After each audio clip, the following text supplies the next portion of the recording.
Creating content on YouTube tends to assumedly be luck-based. And while that's absolutely a factor, I kind of see it more as like a D&D roll. Sure, it's a random roll, but having a really good thumbnail is a +2 to it. Having just a solid pacing through your video gives you advantage. Titles, SEO, all that kind of stuff, it all plays a factor to your, at the end of the day, random roll. And so if you really want to stack that dice in your favor, I highly recommend today's sponsor, TubeBuddy.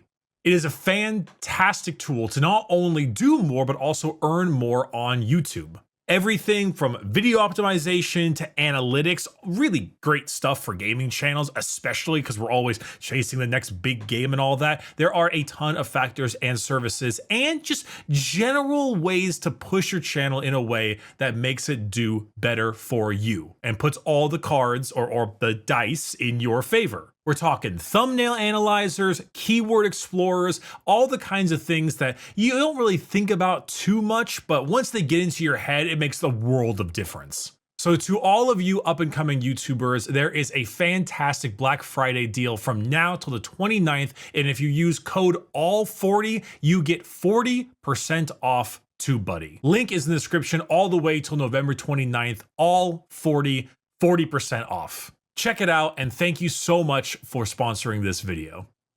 Good morning, everyone. Happy holidays to you. I'm wearing my Thanksgiving crew neck for today. It's very festive and all that stuff. All right, don't judge me.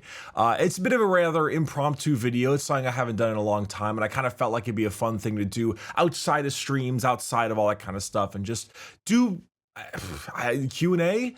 Sometimes people do Q&As a lot, sometimes they don't. It can be like a constant thing, or it's just like, throwing out there. This is one of those kind of throwing out their ideas. I sent out a blast on Discord for people to have questions, and I have a lot of questions. A lot of them are memes and quite ridiculous, as they tend to be with you people, but there are a lot of other ones that are actually somewhat decent and go between personal life, channel, everything in between. So I thought I would try to answer a good amount of them, and I'll give it like 30 minutes or so of just figuring things out, and yeah, go from there. I made some changes to my camera, and I think I maybe put the face smoothing thing on, because this is really smooth. When will the jar wars ever end, or explain what the jar wars are exactly for people that don't know?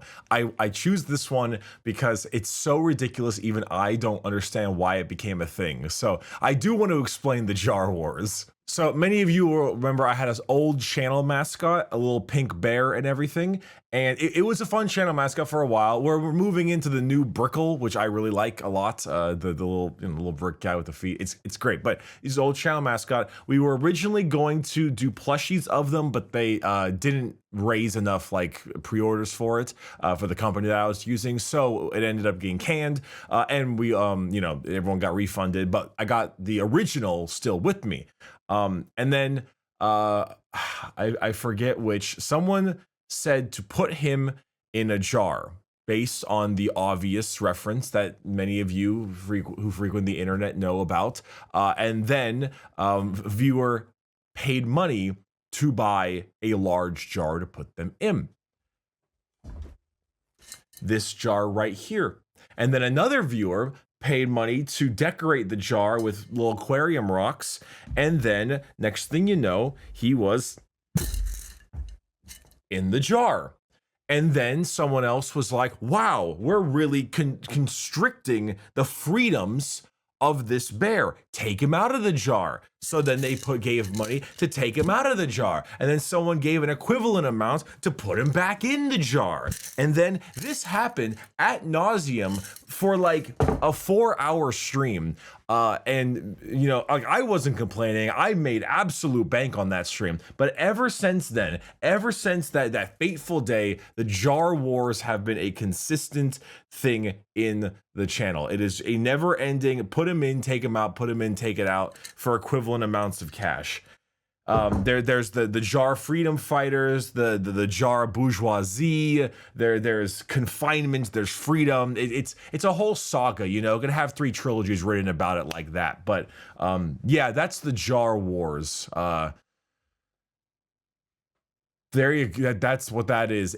I don't quite get it, but I'm not really gonna complain. Ooh, this is a good one.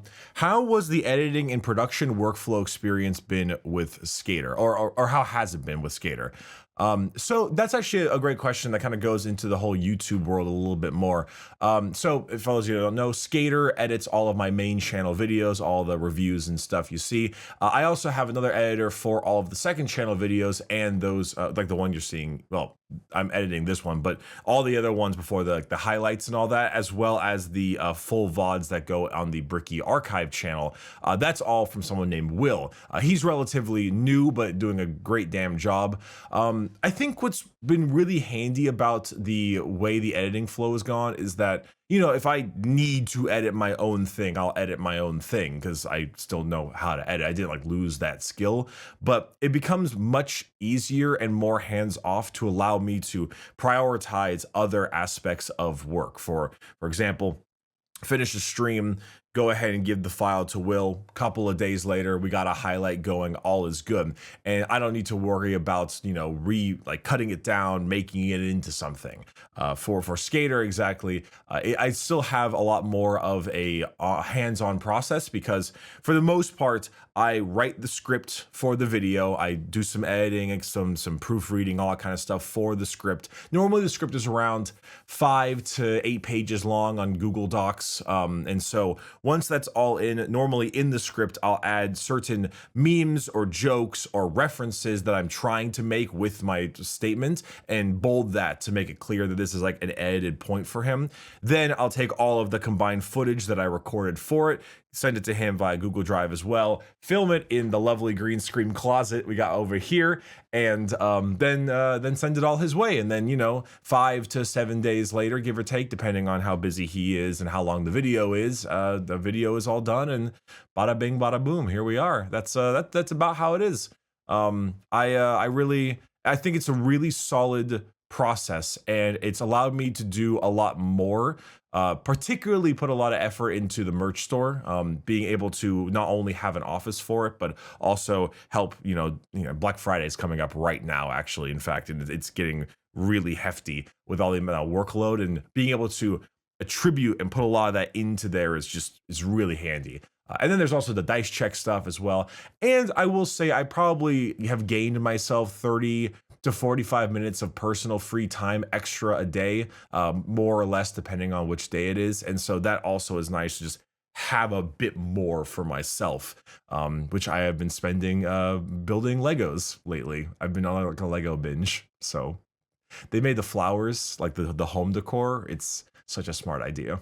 This is going to be a quick answer, but Bricky the Bricky Brick, if you could erase a piece of media, game, movie, etc. from your memory so you could experience it again, what would that be? Outer Wilds, not even a question. Outer Wilds, flat out. A game I could never experience ever again, and arguably one of my top 5 games of all time. One of the best games I think ever been made. Outer Wilds, not even a question. Other than the normal routine for it, what do you do to focus on things even though you really don't want to do those things?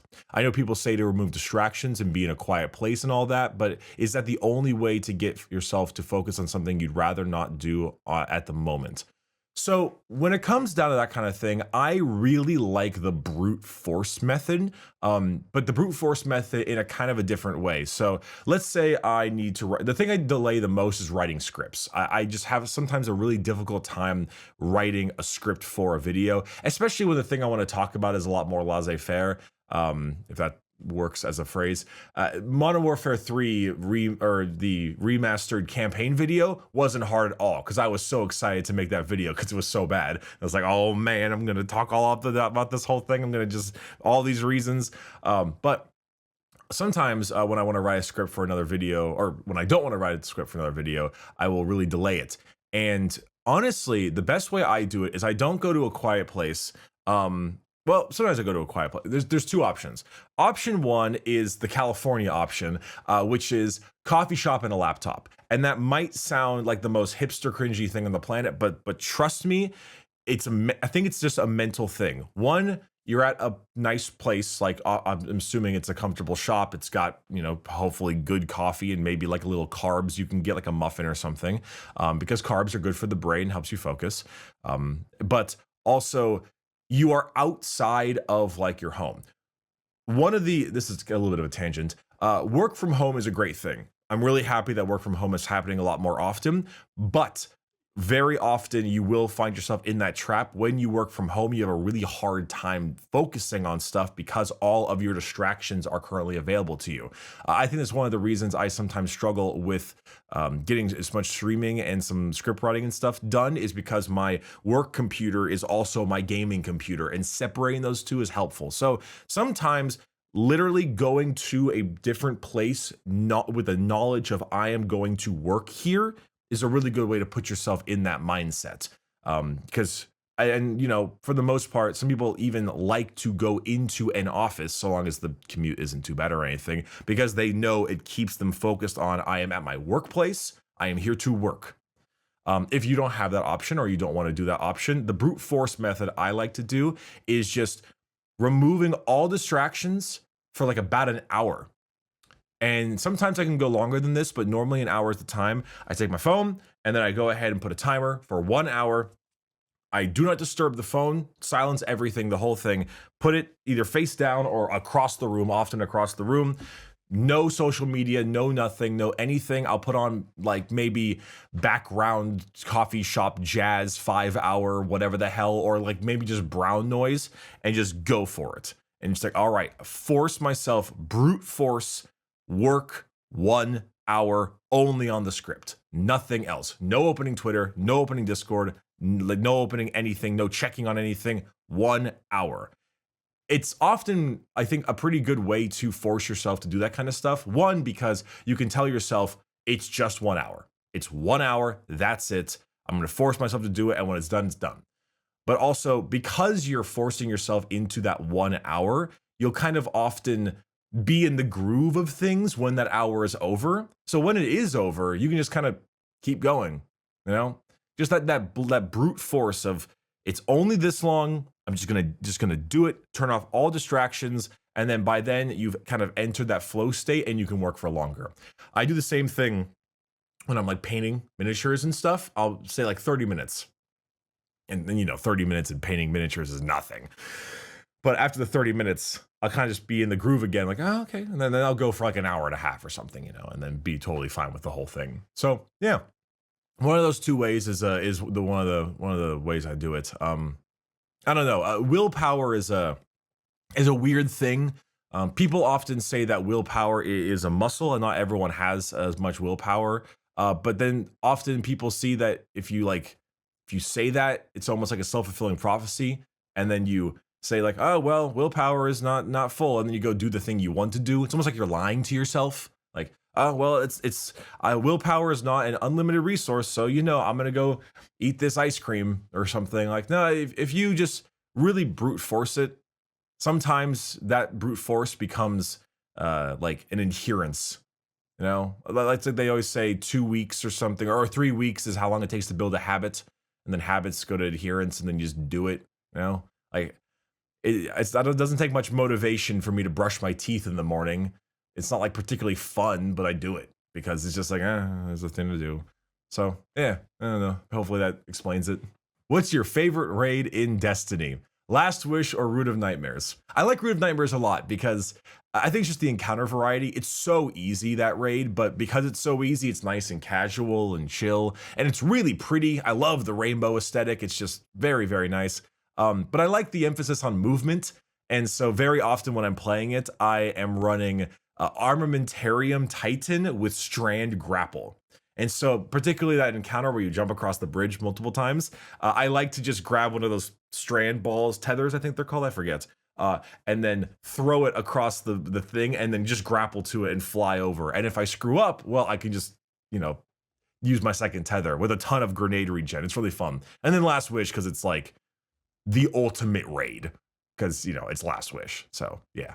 Okay, so this is one of like 5 questions involving this. It says, have you ever thought of moving out of California? And if so, why? And if not, why?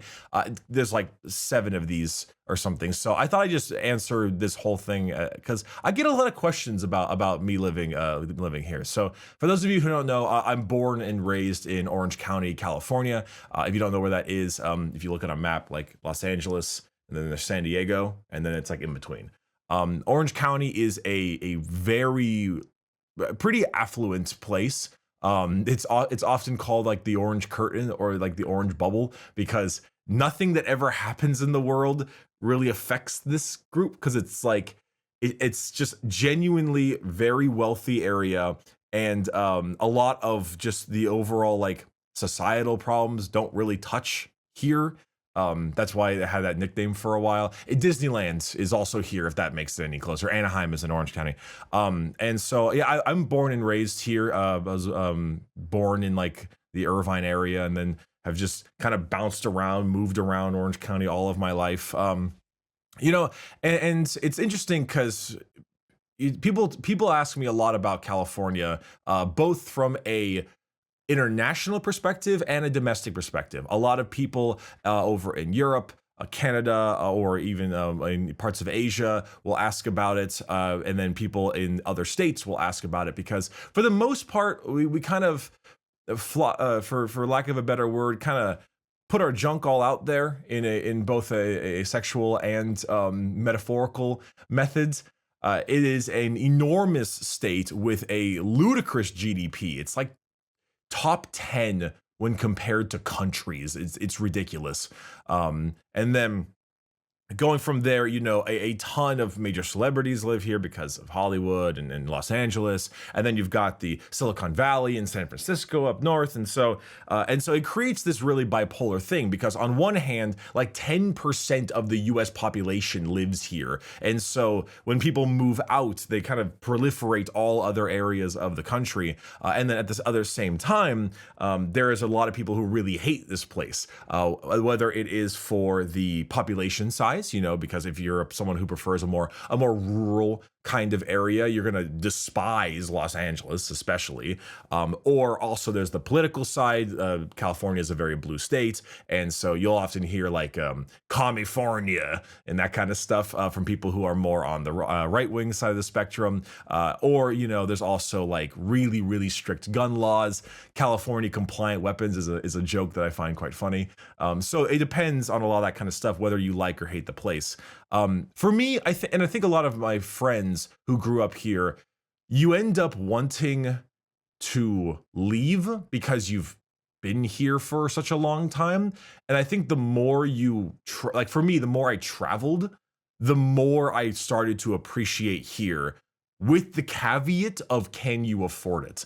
And it also depends on where, because California as a state is not just the coastal cities. And that's one of the biggest misconceptions often, is that you've got San Fran, Los Angeles, and San Diego, and everything in between, and myself for Orange County. But that is a very small portion of the massive amount of absolutely nowhere desert that the rest of this place is.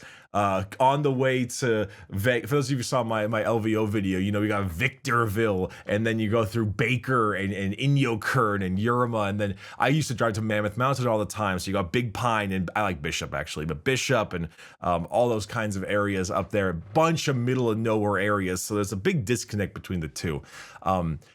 For me, if you can afford it, and afford it in a comfortable method, which means, at least in Orange County, because Orange County is just really expensive, it would be like, I mean, it's six figures. Like, what is the comfortable wage to be here is like high five if you're like just totally like single and on your own, and then low to mid six depending on family and that kind of stuff for an annual income to live comfortably in this cost of living. But for that, I mean, you get so much. I mean, the food options are insane. I have never been anywhere else in the U.S. outside of New York that has this much of a plethora of food options, between all of the tech industry. So, and then, you know, the border. So you get a ton of like all kinds of cultures coming in and bring, you know, different kinds of food. What else? There's the weather. Obviously, I mean, it gets hot in the summer, don't get me wrong, but most days, like 250 days out of the year, it's 72 and sunny. So it's really good for that. which means there's also a lot of things you don't need to worry about, like snow and the issues, like the infrastructure issues that come with that. Doesn't rain very often, so for the same reason there. Also, well, at least down in the OC, the roads are pretty okay. At least in like middle and south OC, the roads are really nice. It's a busy area with traffic, but it was made like for the traffic.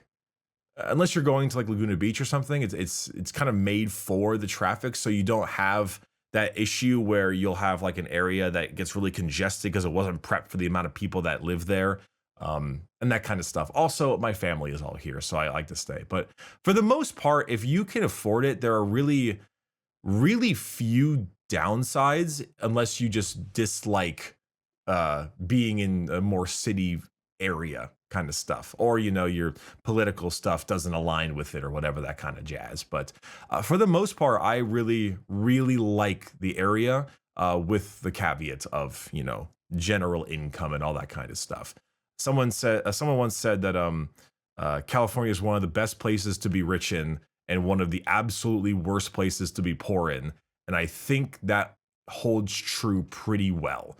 At least, again, with all the coastal cities and stuff. So, no, I don't plan on leaving. I know I could if I wanted to, have my the income I get from streaming and YouTube and stuff mean a lot more if I live somewhere more rural and stuff, and it would go a lot farther. But I like this place. I like the sun. I like the fact that I can go to the beach like 20 minutes away from me super easily, and all of my family is here, and so I stick to it. Oh, except for taxes. The taxes are awful here. That is huge downside. Huge downside. That's why a lot of people who are starting businesses here end up moving it to like Texas, Dallas, or Austin. All right, well, I have to answer this one because it's a weightlifting question, and I like talking about that stuff. What is your diet and workout routine? Let's talk. So for a while, it was a classic push-pull leg split, a PPL, which is like push, so that would be things like chest and triceps and some shoulders on one day, and then pull is back, biceps, rear delts, etc., and then legs is legs, and then you would do that 1 2 3 1 2 3 off day, normally Monday through Saturday, off on Sunday, etc. With Black Friday and all of the other stuff happening at the end of the year, I have been running a lot lower on time, so I have been trying to swap instead to an upper lower split, so upper body legs, upper body legs, normally split up into like a chest, back, a little bit of shoulders, legs, and then like quad focused legs, and then arm day, a little bit of shoulders as the other part of the upper body, and then legs but more hamstring focused, still doing calves and all the other usual stuff, hitting the glutes obviously. So that's kind of what I do. To me, I think sometimes working out has like a bit of a bell curve where you start off with just like, hey, just throw some weight around, have a good time. And then you watch a lot of YouTube videos and you go to the top and you're like, no, it's all about these very specific hypertrophic techniques. And we got to make sure that we have all the right stimulus to fatigue ratio, this kind of stuff. And you really like get all sciencey about it. And then you kind of go right back to the bottom again. And you're like finding a mixture of both. It's actually kind of a video I wanted to make along at some point, which is like golden 9 rules, just for anyone who's new.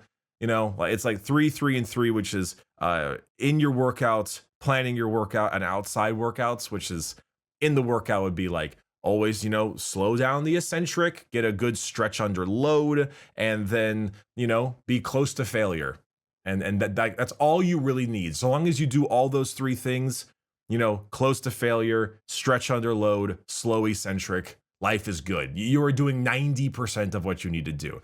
Eat a good amount of protein, and then sleep a lot, and make sure you hit a muscle twice a week, and you're basically good at that point. It's pretty good. I think there's a pretty general like solidity to all of that. But besides that, for diet stuff right now, I'm trying to cut, and so I think there's a really cool machine at my gym. It's called like the in-body scan. Basically, you step on these 2 metal little pads, and then you hold these like things out to your side, And then by doing so, it shoots like electrical thing through it, so it measures your exact amount of fat tissue, muscle tissue, general weight, and then calculates body fat percentage and all that stuff. So I go there once a week. And I've been trying to lower the body fat percentage while keeping the muscle the same, and the usual, et cetera, et cetera. So that's been what it's been so far. I think basal metabolic rate was like 2,500 calories, 2,400 calories a day, give or take. So I eat around like 25 to 2,600 a day if I do proper weightlifting and try to get around 200 grams of protein a day.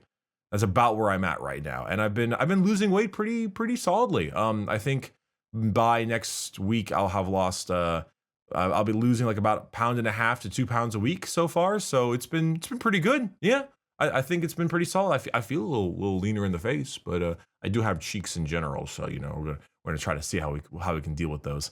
But it's been good. It's been good. Yeah. Bricky, will you shave your head for chat? Not my head, but if chat paid me enough, I'd shave the beard. Do you like tiramisu? I mean, if I'm able to, if it fits my diet and all that stuff, I love tiramisu. It's so good. If you were to start again from scratch, what changes would you make or advice you would give to yourself for streaming, YouTube, merch, etc.? I would probably give myself the exact same idea that I would do for the gym, which is consistency and progression. Be consistent and get a little better each time. Just get like a slow upward trend. Perfectionism is a great way to never ever go anywhere. And that's the biggest issue, is that for a while back when I felt like I needed to perfect everything. And this was kind of during like the League of Legends era. Every video had to be really like every like say one a main video or like Dead by Daylight case file had to be perfect, had to be everything had to go totally right, every single aspect of it. And then eventually I just couldn't really handle that anymore, because then we would have like a month of no content or something. And you got to realize that you have to play the YouTube game, and the YouTube game is consistency and keeping people engaged.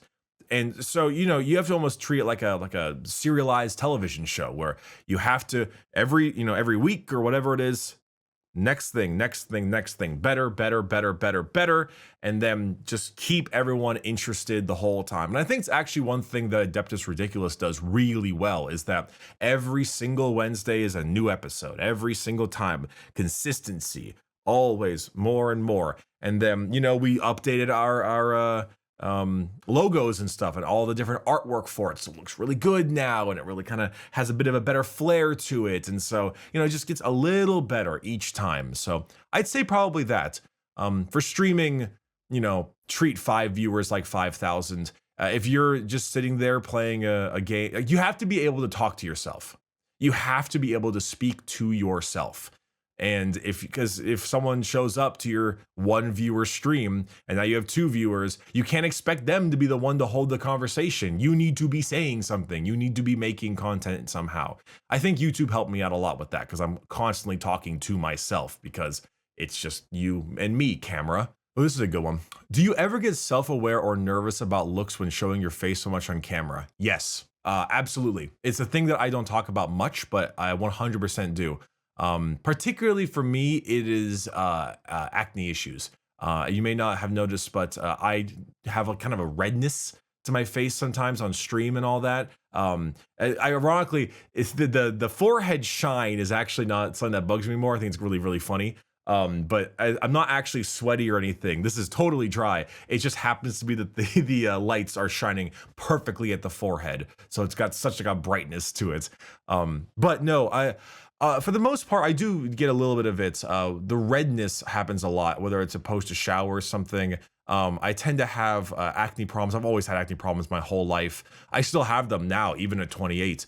Because whether it's like a bad meal or if I drank too much one night, that happens at cons, but normally only at cons, or had binged an Oreo sleeve or something, then I might get some acne and all that kind of stuff. And that ends up getting me relatively self-conscious, but it's not so bad as much lately now that I've swapped to a much more healthy diet. And I've kind of just started to accept it. For the most part, I think that, you know what they say, the camera adds like 10 pounds or whatever. I think that I'm slowly just beginning to accept the fact that I look however I look that day on camera, and just whatever. Uh, while it is obvious that it's a thing that people who are generally more attractive or whatever do better on social media, Twitch, YouTube, etc. There are also plenty of people who are not traditionally that way and just kill it on streaming and stuff. So honestly, I think I just don't really care that much anymore. If I have a bad hair day, I have a bad hair day. Or if it got a bit too red from, or got like a acne flare up or whatever, it happens, you know? I thought it would go away a lot more, but when I got older, but when I was a teenager, it was bad. It was scars level bad. So it still happens a little bit, but not as much. This is a relatively interesting one that I thought was kind of just interesting. What's the percentage of female viewers of your YouTube videos? I mean, I know that I represent a minority, but it's very interesting. Pretty darn low. It's like 90% male, or like 93% male, 7% female. I know that for the most part, it is one, I mean, video games. It is a mostly male dominated hobby, so there's that. Two, I don't make the type of videos that often garners a more female audience, because video game review essay things are just much more of a guy type thing. It just tends to be. And then Warhammer, for the last part, is like 99% male. So there's also that part that doesn't have a huge amount. That being said, Warhammer has a very high trans woman demographic to it, and it's pretty cool. I don't know what brings that in particular. Maybe the constant amount of transhuman physiology, or who knows what it is. But I do notice that quite a bit. It has a very large trans woman demographic in Warhammer. So you know, that's neat. But I don't necessarily think it makes up for too large of a majority, because it's still mostly a male dominated hobby. You know, obviously, you know, whatever you are, identify as, or whatever, you can watch every single damn video of mine you want. You can join the streams, do whatever the hell you feel like. But for the actual demographics, it's around like 93.7 or so. And just from the long-standing amount of time between the different hobbies, video games, and so on. If you were able to become the CEO of only a single game developer studio, which would it be? Yeah, it'd be BioWare. Gonna make my own Mass Effect. Blackjack and hookers. They already has that normally in Mass Effect. I'm gonna do what they should have done a while ago. God damn it! All right, last one. Let's see what we got here. Trying to think of something that'll have a bit more of a bit longer of an answer to it. Which video do you think has aged the worst? Oh boy, that's a tough one. I don't know. I like that idea because I feel like every video has aged badly. At least after a certain period of time, years. I don't know, because I started YouTube 9 years ago. So I was 19 years old when I began this whole thing, and like let's I'll be perfectly honest, I was a much edgier person back then. The jokes I made were a lot more against the grain, and you know that happens for a lot of reasons. One, I was a teenager. Two, it was you know, definitely I'd say a little bit of a different time, almost a decade ago, with what you could and couldn't say. Three, I was a much smaller YouTuber, so there was really no real fear of going through it all. It's like, oh, what do I have to lose? And just, you know, general obnoxiousness and all that. But so I'm imagining there's a lot of videos that have aged really poorly, and there are probably a lot of videos way back when that just probably have things I just wouldn't say now. But I don't know. I pride myself in having changed a good bit in the last 9 or so years. I don't remember what it was, but it may have been like a Reddit post or something, which is crazy because I don't Reddit. Thank God. But it was the picture, the video of Matthew McConaughey in Interstellar, where he's like yelling behind the thing, screaming at Merv or whatever. And it was me looking at younger self watching feminist owned compilation 45. And it was kind of a funny video because everyone in the comments that was very much a oh god, yeah, I really feel bad about myself for doing that back then. And it was kind of a nice thing to see so many people who jumped on that train way back when and then kind of disassociate themselves with that kind of humor, that kind of weird, edgy YouTube humor that kind of proliferated the mid 2010s and so on, and myself as well. People will always, there's always the old YouTuber thing, which is like, oh, you've changed, but like, God, I hope I have.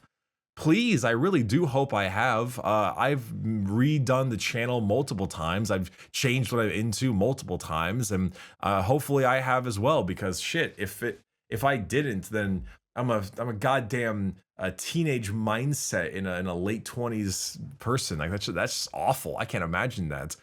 And yeah, so I don't know. I think most of them have aged probably poorly, but whether or not, but I don't know. I guess I hope at the end of the day that people can appreciate personal growth as opposed to do like the James Gunn thing where they're like, oh my God, James Gunn made an edgy tweet 11 years ago, and go a lot more into the, look at me for me now as opposed to the jokes I made back when. So yeah, that's about where I put that. Anyway, oh no, hold on. Favorite type of cookie. We gotta screenshot that one. We gotta make sure we get that one. Favorite type of cookie. That's easy. Cherry Garcia cookie or gingerbread. Gingerbread's pretty up there, but a Cherry Garcia cookie. Oh my God. Oh my God. It is an unwritten gem. A Cherry Garcia cookie. Holy shit, it is so good. Oh my God. Chocolate chips and then the white chocolate and then the nice like dried cherries. Oh my God. It's so good. It's so good. Anyway, thank you all for watching this little short Q&A here. I hope you appreciate it. I hope you had one of your questions answered. And if you didn't, sorry, but there were a lot here. Okay, there were a lot. So we got as many as I thought were pretty good, and also we're able to generally have decent responses for the most part. So I wanted to say thank you all so much again for a lot of the support you've had of the recent content. It's been a bit of a change in overall direction for the most part, but I like it a lot. I think it's been doing pretty well, and I want to see where it can eventually end up going. So yeah, thanks so much, and hopefully I'll see you in later videos.